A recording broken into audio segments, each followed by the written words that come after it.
சுதந்திரம் என்பது சும்மாவா வந்ததே. பிளாசி முதல் செங்கோட்டை வரை உரை ஓவியம் என்பது சும்மாவா வந்ததே. தாயே, தீரன் சின்னமலை கொடூரமான துரோகத்தால் வீழ்ந்தார் என்று குறிப்பிட்டீர்கள். ஒரு மாவீரர் எப்படி தாயே அந்த துரோகியை உணராமல் இருந்தார்? சிறுவன் சிவாவின் இந்த கேள்வி எனக்குள் போர் வீரர்களாக இருந்தாலும் என் மைந்தர்களின் கருணையை, நன்னடத்தையை என் கண்முன் கொண்டு வந்தது.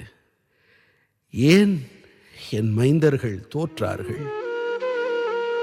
எத்தனை எத்தனை வீரர்கள் ஆங்கிலேயர்களால் கொடூரமான முறையில் தூக்கிலிடப்பட்டு சித்திரவதை செய்யப்பட்டு கொலையுண்ட போதிலும் தன் மண்ணின் மக்களை வரி வசூலிக்கும் போர்வையில் கொடுமைப்படுத்திய போதும் அத்தகைய கொடுமைகளை என் மைந்தர்கள் ஆங்கிலேயனுக்கு திருப்பிச் செய்யவில்லை. கிளர்ச்சியில் ஈடுபட்ட என் மைந்தர்கள் ஆதரவற்ற ஆங்கிலேய குடும்பத்தினருக்கு கருணை காட்டினார்கள். வீழ்ந்தவர்களிடம் மனிதாபிமானத்துடன் நடந்து கொண்டார்கள். அது இந்த மண்ணின் தன்மையை பிரதிபலித்து இருக்கலாம். ஆனால் அதுவே அன்றோ என் மைந்தர்கள் கொடூரமான துரோகங்களால் வீழ்வதற்கு காரணமாக அமைந்துவிட்டது. சின்னமலையை கொங்கு நாட்டின் தளபதி என்றான் திப்பு. இவர்களின் கூட்டணி சித்தேஸ்வரம், மழவல்லி, ஸ்ரீரங்கப்பட்டணம் என வரிசையாக ஆங்கிலேயரை எதிர்த்து போர்களை நடத்தியது. இந்த மைசூர் போர்களில் ஆங்கிலேயரின் படைகளுக்கு பெரும் சேதம் விளைவித்தது. சித்தேஸ்வரம் போரில் மேலப்பாளையம் கோட்டையை ஆங்கிலேயரிடமிருந்து கைப்பற்றினான் சின்னமலை. 1799 நடந்த 4ஆம் மைசூர் போரில் திப்பு மரணமடைந்தான். அதனால் பெரிதும் வருந்திய சின்னமலை ஓடை நிலையில் தங்கி தனக்கென சிறிய கோட்டையை கட்டினான். சிவன்மலை பட்டாளி காட்டில் வீரர்களுக்கு கடுமையான பயிற்சிகளை அளித்தான். பிரெஞ்சுக்காரர்களின் உதவியில் பீரங்கிகளையும் துப்பாக்கிகளையும் சேகரித்தான். திப்புவின் சிறந்த போர் வீரர்களை தன் படையிலே சேர்த்தான். தன்னையும் ஒரு பாளையக்காரனாக அறிவித்துக் கொண்டான். 1801, 1802 நிகழ்ந்த பாளையக்காரர்களின் தென்னிந்திய கிளர்ச்சியில் சின்னமலை பங்கேற்றான். மருது பாண்டியர், திண்டுக்கல் கோபால நாயக்கர், வீர கேரளவர்மா என கூட்டமைப்பின் வீரர்களுடன் இணைந்து செயல்பட்டான். கோவை கோட்டையை தகர்க்க முன்னேறினான்.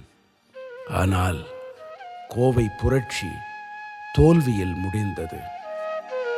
அந்த கிளர்ச்சியின் முடிவில் அனைத்து தலைவர்களும் தோல்வியடைந்த போது சின்னமலையும் தோல்வியை தழுவினான்.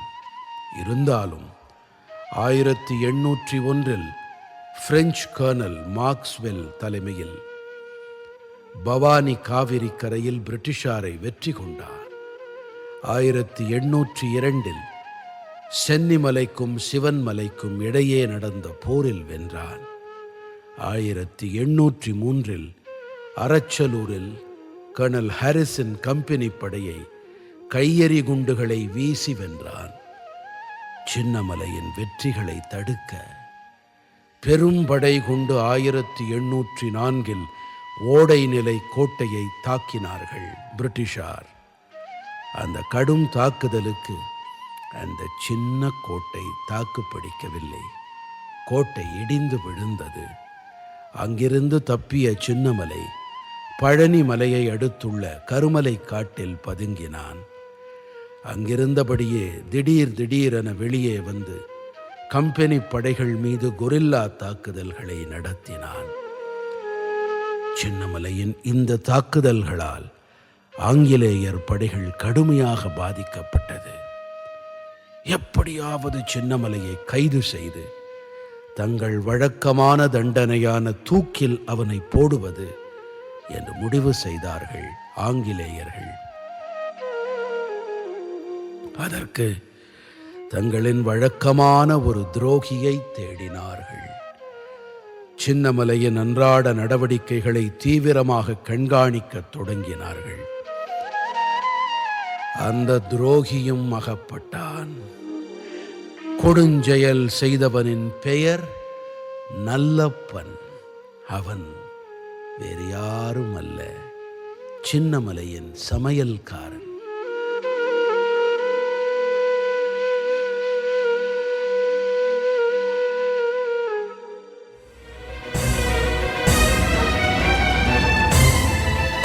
பிளாசி முதல் செங்கோட்டை வரை உரை ஓவியம் கேட்டீர்கள். எத்தனை எத்தனை தடியடியை தாங்கினர், எத்தனை எத்தனை செக்கிழுத்து வாடினர். தூக்கு மேடை ஏறி நின்ற காளையர்கள் எத்தனை, தாக்குகின்ற குண்டினாலே உயிரிழந்தோர் எத்தனை. படைப்பு சென்னை வானொலி நிலையம்.